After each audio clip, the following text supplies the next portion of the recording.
What's going on, guys? We got a really interesting video coming your way today because we're potentially buying a new machine in this video. I'm not sure how this video is going to unfold, but it's gonna include a bunch of wild stuff. I always talk about buying side-by-sides used. You can save some money, and boy, do I have some horror stories coming your way. Before we dive into this video, I've got a little bit of a disclaimer for you guys, which is really different than what I usually do, but my goal of this video is purely educational. It is not to throw anybody under the bus or to cast any sort of negative light on any individual. This is why I have blurred the identities of the people in this video, because it is not about them. It is about the buying experience, and my goal is to show you what you need to prepare yourself for when you're buying a used side-by-side, because there's a lot of situations out there that could try to take advantage of you and your bank account.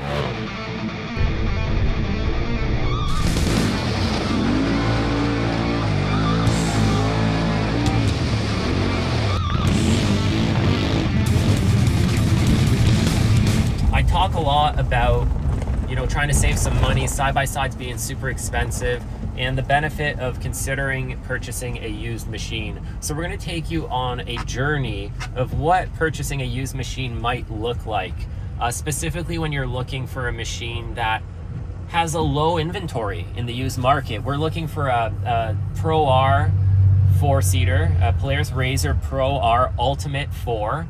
And we're looking for a 2023 and up model. I'm trying to avoid the first model year. I always tell you guys, if you can, avoid the first model year. Unless, you can get a sweet deal, but we'll just stick to that for now. So we found a line on a 2023, and it's got quite an interesting history and a lot of strings attached and some drama, and I had to do some digging. So this video is gonna go over a lot. And it's also gonna go over people trying to scam you out of your money. So aside from the typical scams where you just see pictures posted and like weird descriptions, we're gonna focus on what you really need to look out for when you're going to buy this machine. A big reason why a lot of you guys are scared or completely resistant towards purchasing an expensive unit like this used. The reality is, if you find a good deal, you can save yourself even 50%. Or you can lose a ton of money buying the wrong machine. So, I've talked to this guy on the phone, and there's a backstory here. He's located in Uxbridge, Ontario, as you can see, and he has tons of listings. These are all his listings. He sells side-by-sides mostly, some ATVs. You can see sleds, and just about anything this guy can get his hands on. He buys these machines as write-offs at auction, and he claims he doesn't know the background on them. We'll get into a story here, and you'll see Super Greg in a minute. Super Greg bought a Pro R off him. It was a good deal. It looked good. The guy had told him nothing was wrong with it. There was nothing that came back on it when the VIN was run. Yeah, definitely did some damage here, though. Oof. Yeah, shock, bent. I got mending here in 4 or 5 days. Ripped those right out. God damn. Well, it turns out Super Greg's machine had the whole front end ripped off it, and it was rolled. Our friend Steve from D3 told us that. Which is why a lot of people feel, I'm just going to go buy new. I know I'm going to take a bigger hit, but at least I know what I've got. After Greg bought it, he drove it for a bit. The whole front end ripped off the machine. Luckily, it happened in a way where he wasn't hurt. I was moving, but definitely something was on with this machine before this happened. Look at this. How safe is that? The guy who sold me this shit destroyed it. Me. Lucky nobody got hurt. Or I didn't get hurt. Hell. Damn.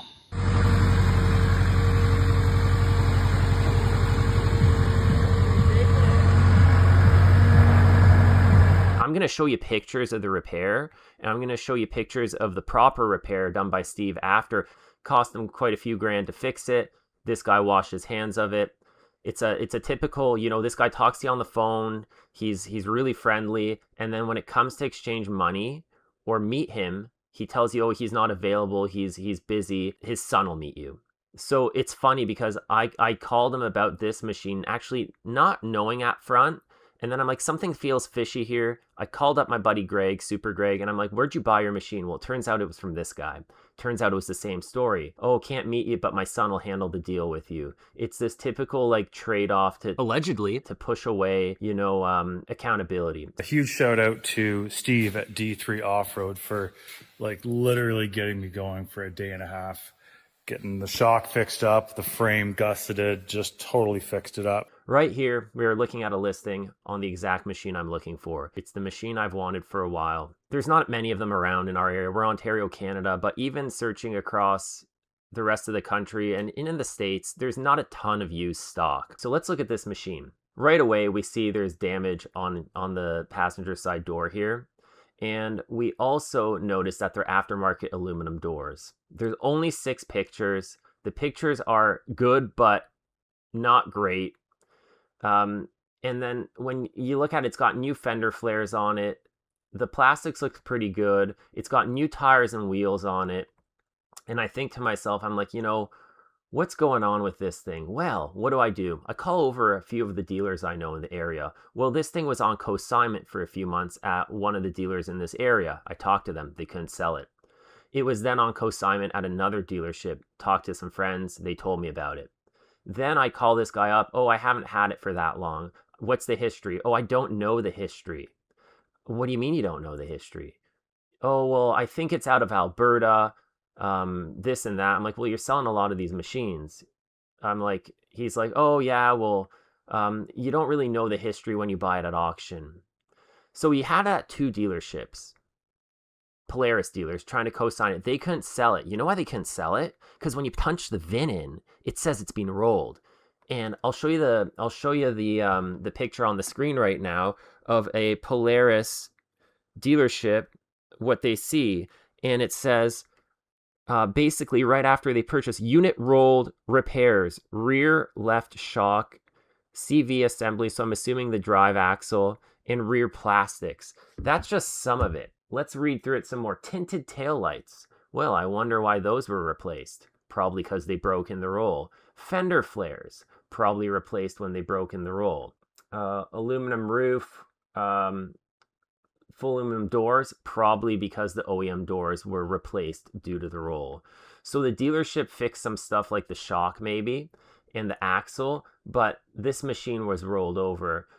It then had its first service, stuff like that. But the reality with these machines is all these machines, so I talked to him. He's like, oh yeah. He's like, you know, I've got 2 other people waiting on it. He's like, you'll have to be quick. It's like, dude, I've been watching this thing for sale for weeks. There's no one else waiting on it. It's like your typical pressure tactic. He wants 35.5, which is already significantly lower than a lot of machines set up like this.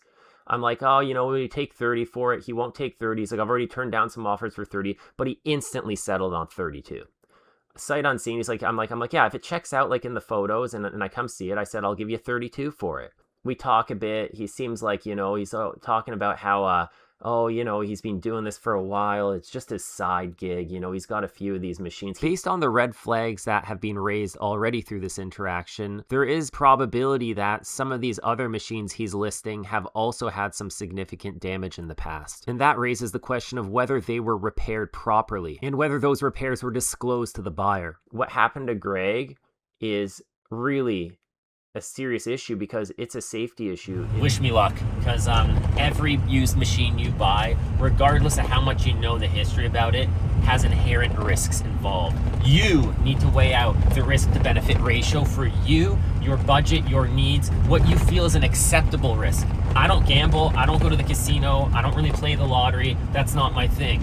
But I don't mind gambling and making some smart decisions when it comes to used equipment, vehicles, stuff like that. Overall in life, I'm on the plus side. I've been bitten a few times. We've all bought something used and overpaid or bought a lemon, but you need to decide what's right for you. Don't just take what I say, because what I feel as acceptable risk might be a bad choice for you, or for you, you might think, hey, I can spend twice as much and not worry about it. So remember, videos like this are supposed to provide you with information to help you make a decision. This isn't an outline on what's gonna work for you. I just want to be really clear about that. This might bite me in the ass. We might be making a video in the next few months saying, oh my God, why? did we buy this thing? Why did we go against our better judgment and take a risk? Or maybe we'll be saying, dang, this was a good deal. It's gonna be an adventure. All right, so we're looking over this machine. I'm getting a weird story out of this guy. Supposedly the kid here doesn't know anything about it, doesn't even know what price he can sell it for. Told me, you know, you could leave me a deposit and then my dad could say I want different money and that's not gonna go through. Claiming he doesn't know anything about the rollover, just that it's a theft recovery. Pretty good dent in the door here.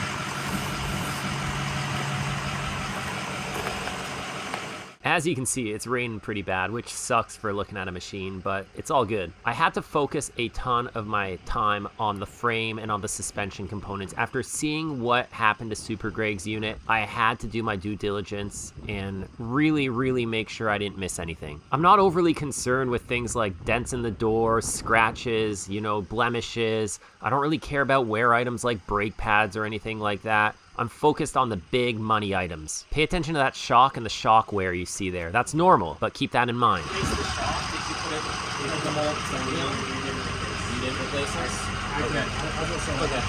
Notice how there's zero shock wear on this side. In comparison, it looks unused. I'm gonna try and talk you through all this stuff in as much detail as possible and why I'm looking where I'm looking. It's really polished up. Just trying to make sure like there's no frame damage. You hear me saying it's really polished up. It's sprayed with SC1. It's had spray paint touched up everywhere. And I'm just trying to really pay attention so I don't miss something big. Look at that front axle. Pay attention to that. Look at the wear and the discoloration and the rust on that one. I'm looking closely at the rad and the fan and in that area on the shrouds to make sure this thing hasn't had a front end impact, to make sure there's no broken plastics and tabs, because in the front, the plastics look a little misaligned. Look at that axle. It looks brand new. And that's not spray painted. That's replaced. There's no overspray. The shock fork looks new too. Rad looks good. So it's got a new rear shock, a new front passenger shock, new rear shock on the passenger rear. Possibly some other stuff. Broken mounting tabs under the plastics in the rear. The rear axles have been spray painted. I misspoke in the video. I meant to say it has a new rear driver's side shock. This is the passenger side. You can see some rust on the spring. You can see a bit of wear on the shock body there. When we go around to the other side, you'll see that shock looks new. And that shock looks like it was replaced as part of that rollover. So that's what I'm assuming. Spring's got no rust on it. The spring has rust spots on it. That's normal from hitting each other, right? Did you say you replaced the door, or you just fixed this? Okay. Any body. Okay. So was this one dented originally, or no? Or am I mixing up my sides? Because I thought this side had one, or is it the other side only that's had a dent? The other side has one that had a little bit. Okay, yeah. I'm talking to the seller, asking questions I've asked already to see if I get the same answers, to see if I have the same story I got from his dad. Here you see the axles were spray painted. There's overspray everywhere. That's not a big deal, but it's hiding something. The cage has overspray everywhere. It's being touched up. It's all telling a story. Under here you can see there's a bit of stress fractures. Hitch chip paint. They've been stress fractured. The paint cracks and then it peels off from the stress. So here, this hasn't been repainted yet. So these have all been, it's been on its side, but it hasn't been rolled hard. I can feel it's been repainted. It's got overspray everywhere.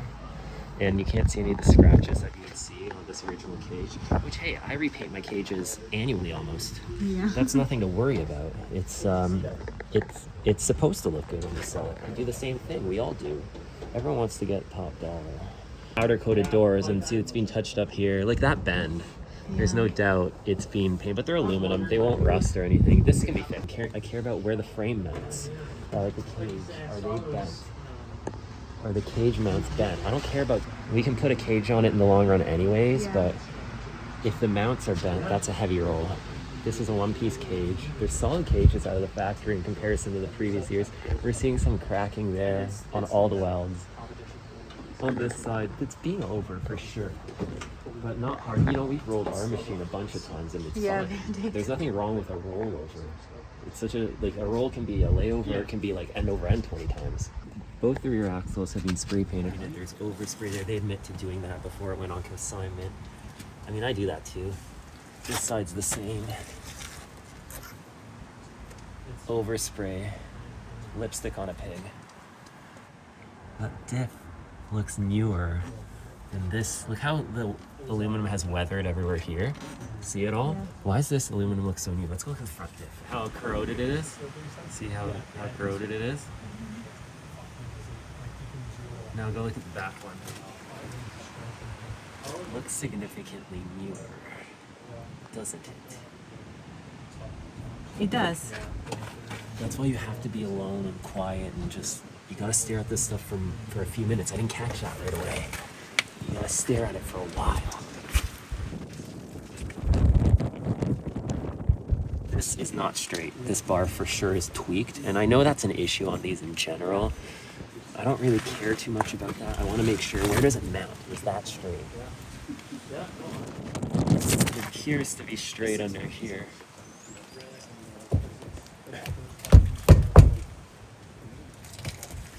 At the price point, we have to accept some flaws. This has been a hit, but I mean, mine looked 20 times worse. Yeah. Oops. Both these trailing arms look like they've been on here for a while, so I don't think they've been replaced.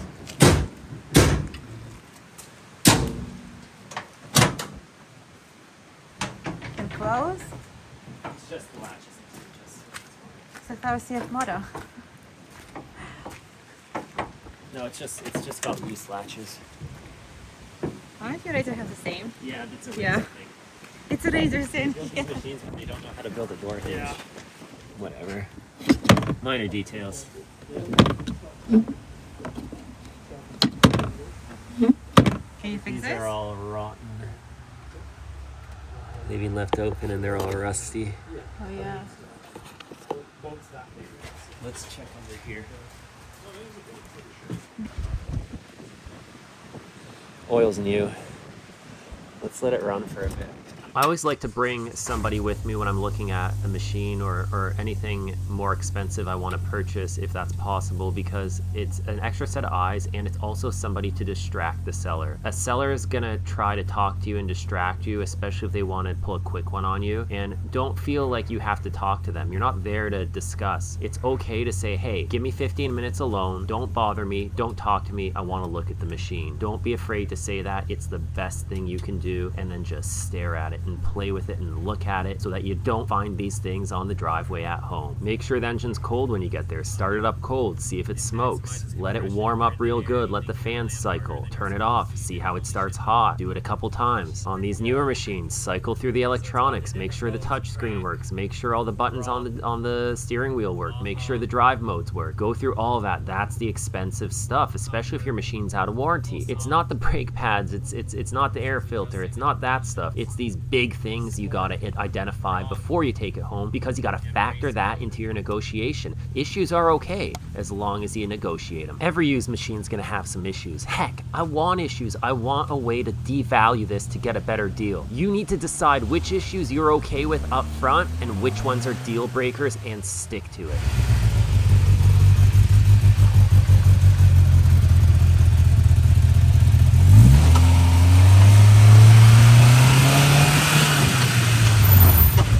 Here I'm just making sure everything feels and sounds okay. Does the driveline feel okay? Does the clutching sound okay? Does the engine sound okay? Is the brake pedal feel alright? Is everything working? How's the steering? Is it pulling to the side? You gotta make sure you check all this stuff. If you don't know what you're doing, if you don't know the machines, if you are not mechanically competent, bring somebody or use serious caution, and maybe this machine, something like this that's had a rough past, isn't for you.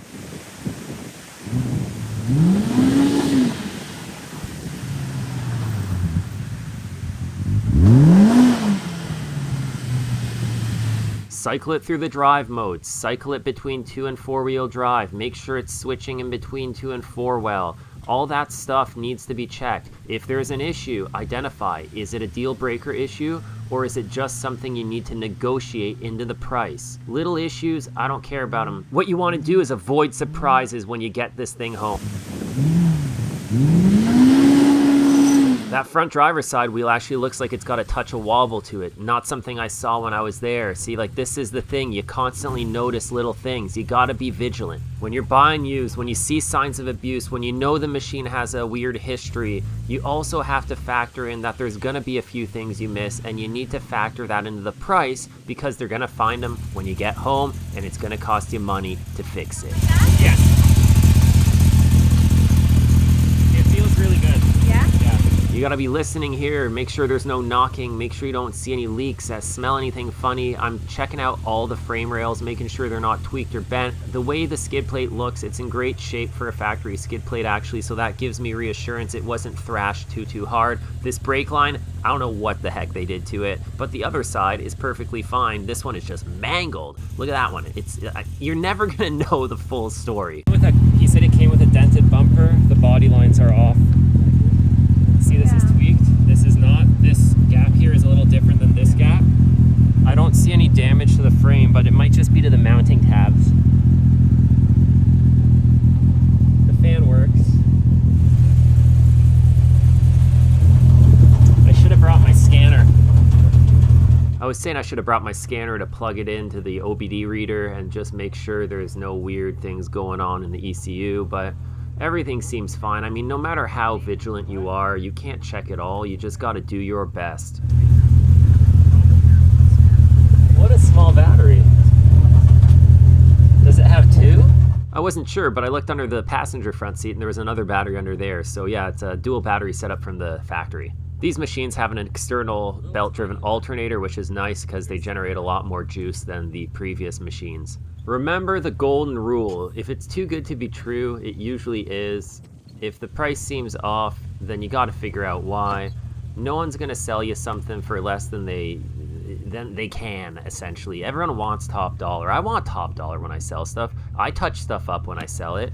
I touch paint up, I clean stuff. Machines always look best when you're selling them. There's nothing wrong with that, but it's our job as buyers to identify all the important details. Also, never let a seller rush you. If they're pushing you away from something, they're rushing you through something, there's always an underlying meaning to that. This guy was great. He gave us all the time we needed. Every touch of spray paint, every cover up, every scratch and dent, everything has a story it's trying to tell you. Earlier I said stuff like, I don't care if it's touched up, but if you're touching it up, you're trying to cover something and I want to see what's covered. I don't care it's spray painted, but I need to know what's under the spray paint. I'm checking all the mounting tabs for the plastics, just trying to figure out why the front end isn't aligned, and trying to make sure, you know, there was no front end collision. I'm looking at all the tabs and the clips on the headlights. And, you know, if you get a bad gut feeling, if the negotiation isn't going your way, if their pricing is unrealistic, don't fall in love with the first machine you see. You have to be able to walk away. You have to be able to just get in your truck and leave. If you aren't willing to do that, then if you run into a seller that's aggressive and knows their stuff, they're gonna eat you alive. Likewise, if you're selling something and you get a buyer who's pushy, who's aggressive, who's really trying to strong arm you, it's okay to tell them you're not selling it to them. It's okay to tell them to leave, and it's okay to stand your ground. You don't want to be taken advantage of on either side of the deal. And for a machine this expensive, and if you don't know stuff mechanically, or if you have a dealership you trust, it's also okay to ask if you can take it there. Once again, on this machine, I was just hyper focused on frame, suspension, chassis issues, looking for any big dents, anything tweaked, anything that has been welded, because the last machine that came out of this place with welds, it wasn't good. The skid plate, as you can see, no chunks out of it, no deep gouges. That's all a good sign. Not seeing a winch on this thing actually can be a positive. It can tell you a lot about the life of a machine and how it was used. You can see the rims were touched up really crappy here. There's some bangs and dents in them. Like I said, I'm not overly concerned with these visuals, but I want to know they're there. I don't care about the touch-ups, but I still want to see everything. I'm not really concerned about stuff like wheel bearings and all those little things I can easily replace.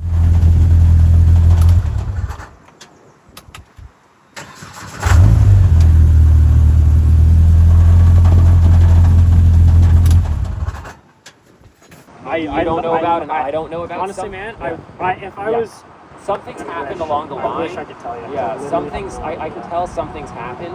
I don't know what it is. There's nothing wrong with a fixed machine, as long as it's fixed right. I like the machine. Yeah.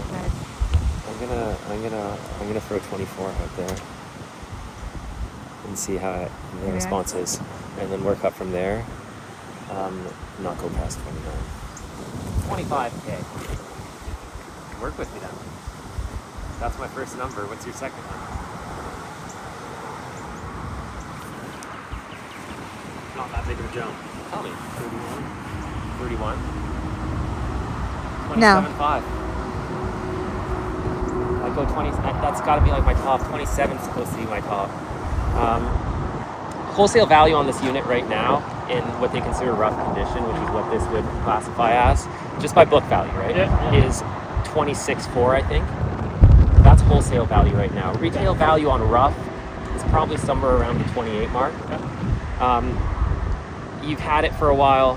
It was rolled. It's it was being replaced. rolled. It's being recovered. I mean, I can only estimate that based on what you're doing. You know, There's you no probably ins- got into it at a decent price. It's old stock. I'm not here to mess around, but I'm here to seriously buy it. I'm gonna take it. I'm gonna tear it down and maintenance it. I'm gonna see what's wrong with it. It's gonna cost me a few bucks. We can make a deal and I can get it out of here tomorrow. You know, I think like 27-ish is like honestly super fair for what it is. I mean, it's not destroyed by any means. It doesn't seem to have had the cage replaced. I might be wrong. If it did, it was previous owner and it's being used. You know, it's painted, it's touched up, it looks decent. You said, you know, the front end, you know, obviously you got it with a bump on the bumper. It doesn't look like it's chassis. No. Looks like the plastic, like the aluminum tabs bent a bit. That's why the front plastic's sitting off a bit. There's some broken tabs under that side for where the plastic goes into. That's obvious. It's being rolled on that side. It's got 2 new shocks. Highly unlikely that they rebuilt the other 2 shocks. I agree. So the shocks need a service. Just shock cost like So, 6 grand. 6 grand. Shocks are expensive, but it's Yeah. got 2 new shocks, but it needs a shock service. You know, I mean, $500 a pop. So that's got to get done. I'm not gonna sit here and nickel and dime, but I mean, like 27 and it's gone tomorrow. I'll come with a trailer and I'll take it home. But like, I do know that my dad won't take that. So call him. I Call him now. yeah, you said 31, right? You said that's a jump up. We would like you to call to your Yeah, dad, so, like, or I mean, let him call you in. Let's work something Why out. would it be because middleman? originally I was dealing Call with him. him. well, are you done at 27? I think 27 is fair It's down fair the middle. deal. Yeah, he can't do it. That's all. So call your dad.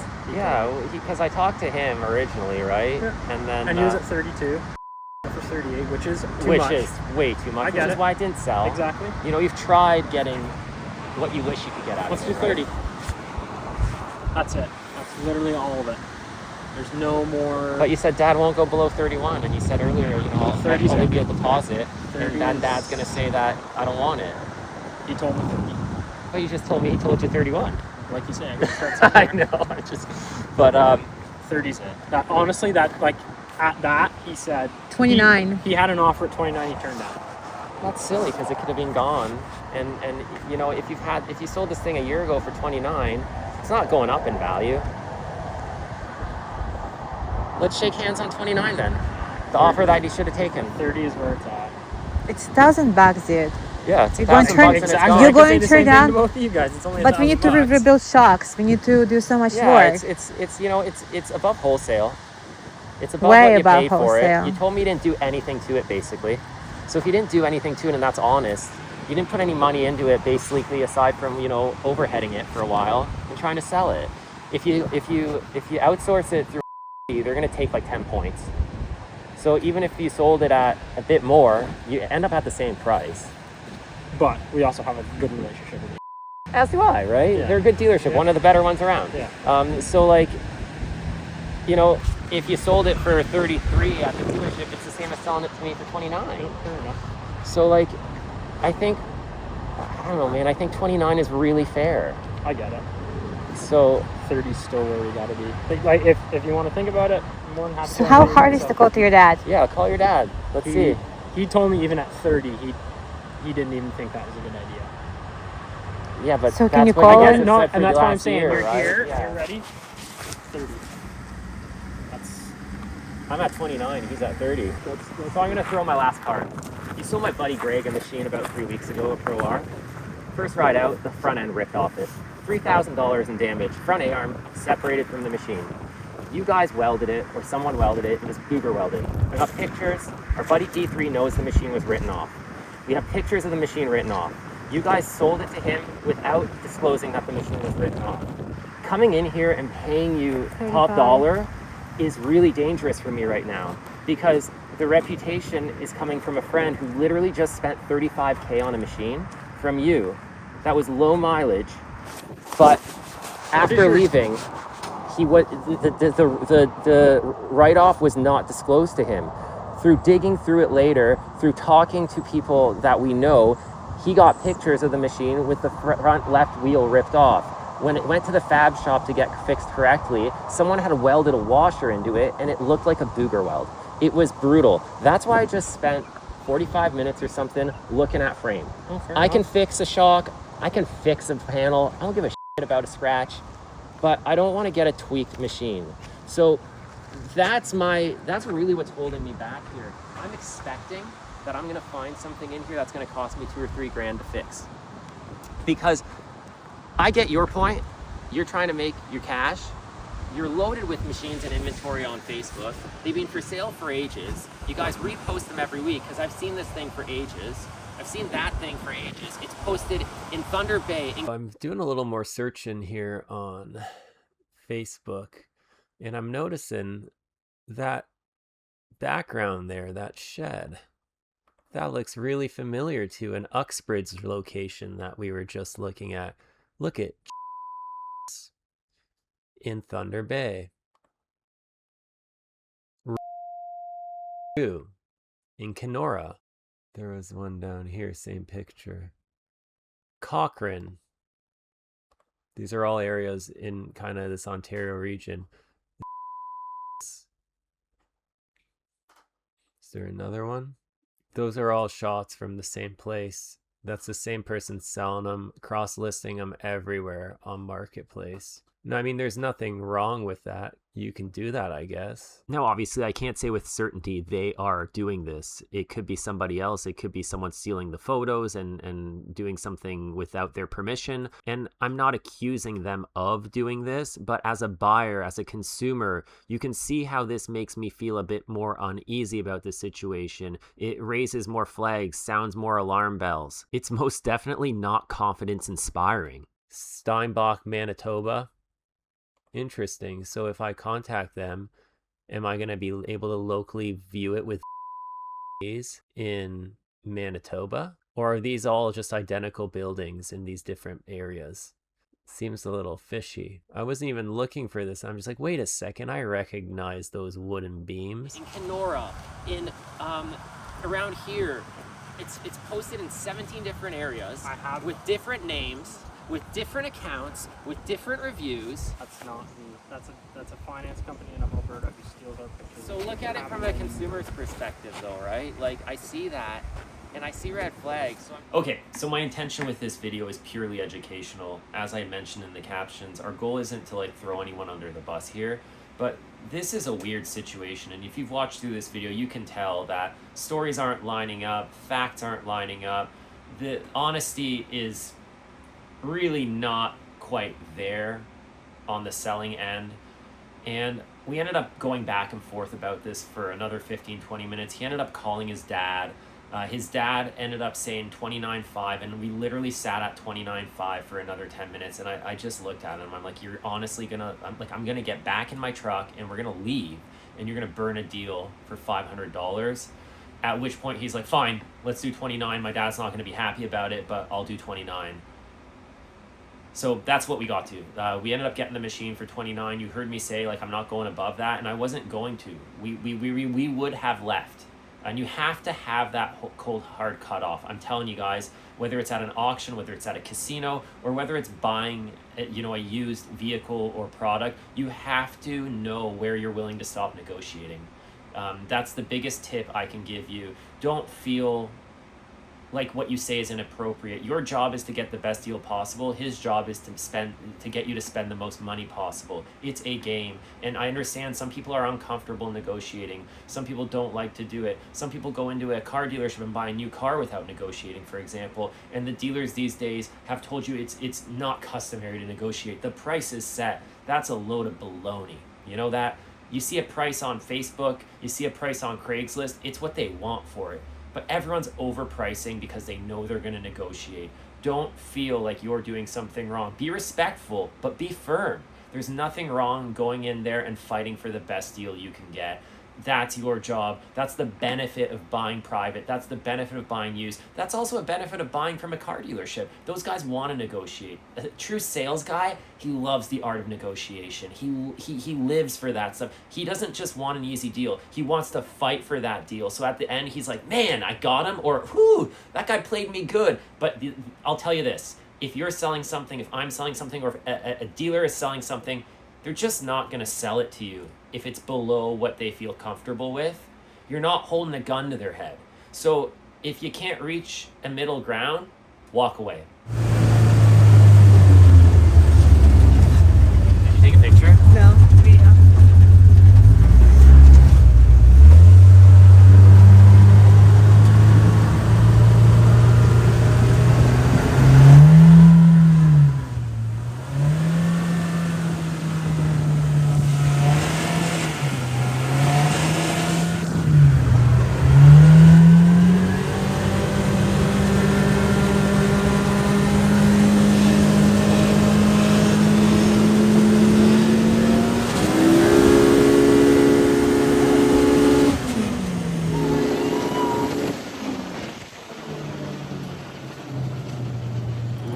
We were driving back and we smelt garlic by this place. We literally turned around and came in here, and holy crap, it's like a little taste of Italy. And I've been to Italy, so I know.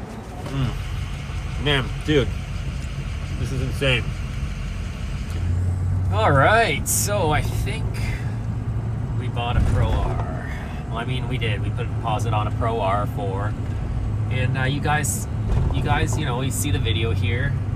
It's far from perfect, just like me and most of you watching probably. You guys aren't perfect either, and someone still loves you. So yeah, I'm pumped. I'm reserved. With any new used machine, whether it's a car or a truck or a side-by-side or anything else, there's a period you go through where you build trust.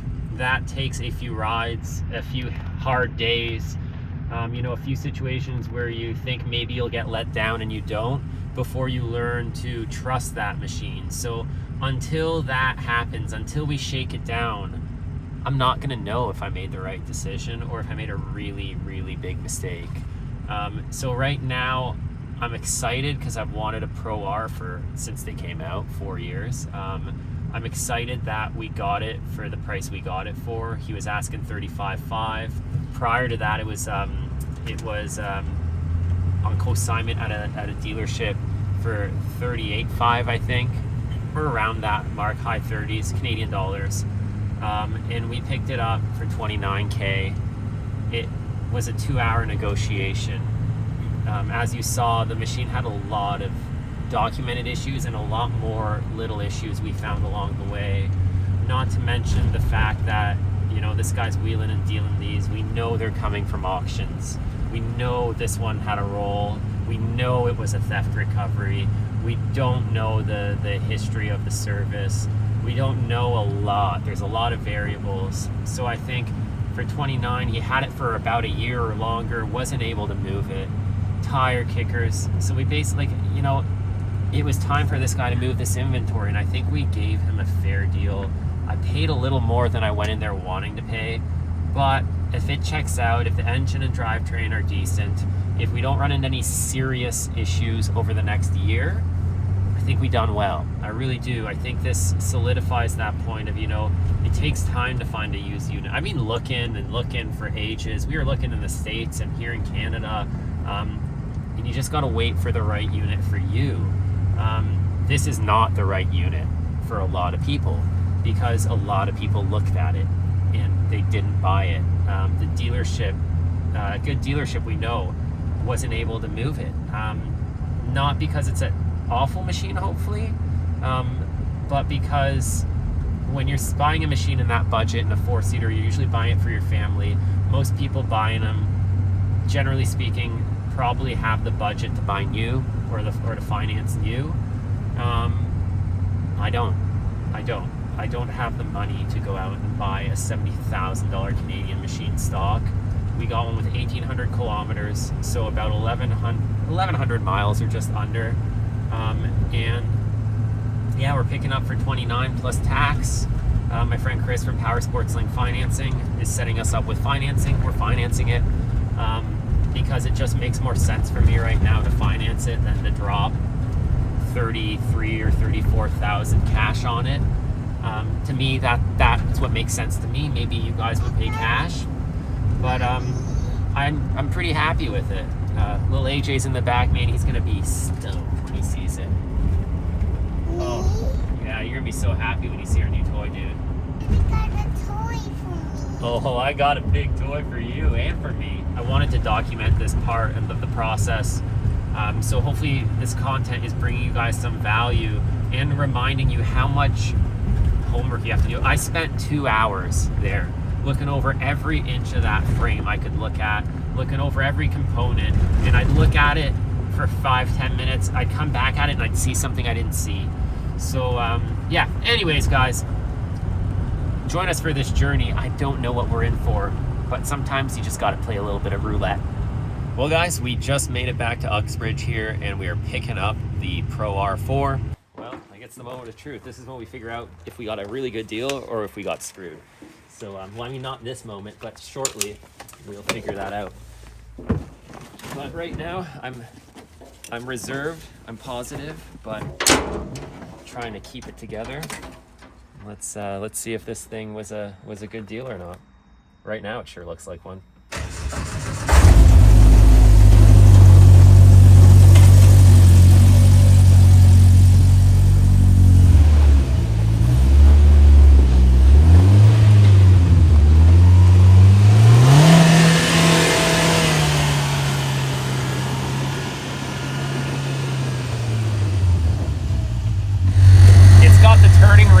Of a transport truck. This thing is freaking huge. It looks massive. Fits in the trailer pretty good, but look at that rear wheel. Looks like it's got a bit of a wobble to it. That's not going anywhere. Let's do a quick little bit of math here. 1, 2, 3, 4, 5, 6. Oh, we should just be able to squeeze the battle wagon in with this thing. We got 10 feet to spare. Yeah, and a little bit more actually. So yeah, I think it's gonna be a sardine can. It's gonna be tight, but fingers crossed they should both fit. They should. I sure hope they do. That's why I wanted a 32-foot trailer, not this measly little 28 thing, but we'll make it work. All right, little pit stop here. Last time we were here in Stouffville, we found this like super awesome, authentic little Italian restaurant, and it was epic. It was so delicious. Oh yeah, so we're gonna go back there. We parked at this church. Hopefully they're okay with that. We're supporting local community. I mean, churches are into that, right? Yeah. Yeah, we'll get you a video inside this time. We were too excited last time. We were just stuffing our faces, but this time we'll show you the experience. We are back here for this primo Italian food, guys. If you're ever in Stouffville, you gotta come here. These rice and cheese balls are just epic. Looking forward to these sandwiches too. A little bummed out they didn't have the prosciutto sandwich. I thought they'd make us one. I know. And they were like, they didn't. Oh, did they have I was surprised. It is still But aging. supposedly there's prosciutto in here. A different kind. Yeah, oh. Because the prosciutto sandwich last time was epic. It's pretty much the main reason we went back there. These cheese balls are next level. Oh yeah. These are excellent. Definitely worth coming here. I mean, I know a lot of you won't. And we won't be back for a long time because we got no reason to come out here, but it's always nice to find a good hole in the wall. We had good food here last time when we looked at the machine. We're having good food here after picking up the machine. You know, good food puts a positive spin on things in life. So I'm hoping this is a positive omen, and this is sending us an energy of what this machine is going to be like. Yummy, tasty, good times, enjoyable. I mean, that's what I'm hoping for. If the machine performs as well as the food tastes, we got ourselves a real winner. So, leave us a comment, guys. Tell us know what you think. Did we get the right machine? Should we have walked away from this thing? Have you purchased something like this before? You know, do you understand the risks of buying used? Is it a risk you take? Or are you one of those people that always buys new? Why? And otherwise, let us know how you think we should build this thing up and what we should do to it. Stay tuned. There's gonna be tons of content coming with this machine, and I'm really, really excited about it. I've been wanting this machine for years and years. Even if there's a few little speed bumps along the way, we're gonna work through them, and we're gonna make the best of it, and we're gonna keep you guys along for the ride like we always do. What's that? This is where it all starts. We got a new machine, so it's time to take it home, service it. Brand new belt. We got an oil change kit. We got a demand drive for the front diff. We got the angle drive for the rear diff. We got the AGL for the trans. So I'm gonna do all the filters, all the fluids. We got an air filter in here, and we're gonna make sure this thing is like top notch. Any new machine you get, this should be the first thing you're doing. We're gonna go through it all, drop the skid plate, make sure there's nothing crazy hiding in there, and then we're gonna take it out on a test ride. We got a couple nights booked this coming weekend, so we're gonna go take it on like more of a mild kind of shakedown, and then when we get back from that, we're gonna take it to our friend Steve at D3 Off-Road, and we're gonna get him to service all the shocks. I want to make sure the shocks are all good, so he's gonna take them all apart, he's gonna put new oil in them, he's gonna recharge the nitrogen, and then we're gonna know everything is as good as it can be. It's got 1,800 kilometers on it, so about 1,100 miles, and it's gonna be all fresh. And then it's a new to me machine and a fresh slate to start from, and that's where we're really going to start this build process from moving forward. We're going to take this thing and we are going to transform it, because hey, stock's not fun. Friends don't let friends ride stock. Ready to see what's inside, AJ? Yeah. Oh, are you excited? Yeah. What do you think it is? Vroom vroom or something? A vroom vroom or something? Maybe. Okay, Do it. maybe. Let's do this. You ready? Whoa. What is that one? What is that one? You'll see in a minute. It's a big, big one. I'm gonna do it. You can help me. Oh, whoa, what is that window? Yeah. Does it sound cool? Yeah. You love it? You like it? Yeah.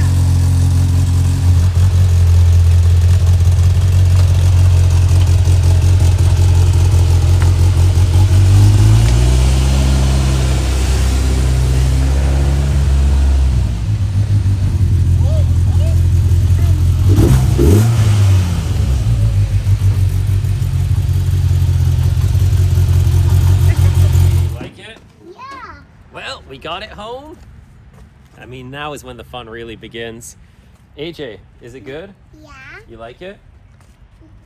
Yeah, AJ approves. So, you know, it's got little AJ's approval, so I think we're good. So yeah, I mean, Daddy, this is just the first chapter of many to come.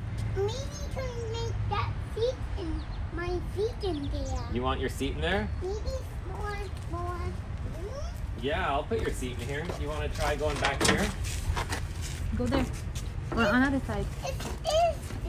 This is my seat.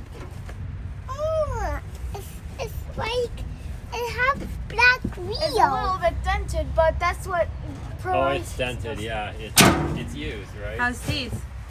Oh, they're pretty comfortable actually. They are. The seats are comfortable. Is it better than CF Moto? Yes. Yeah.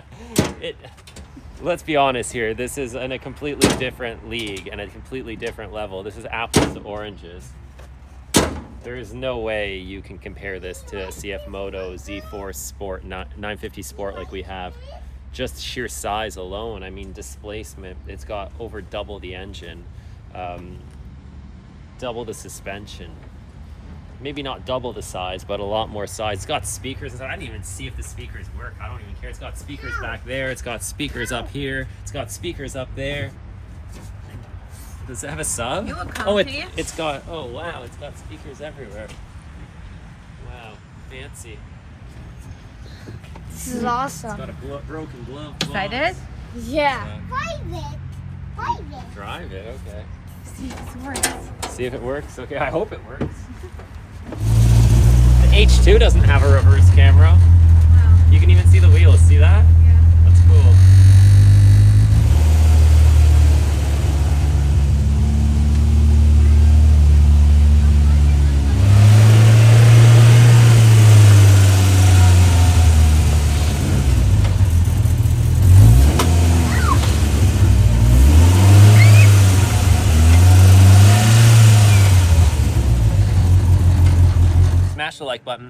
Thanks for watching. Subscribe to the channel if you haven't done so already. And also make sure you follow us on Facebook. Yeah, it's a great place to kind of keep in touch. We post a lot of cool little videos and updates there. So see you in the next video, and ride safe out there.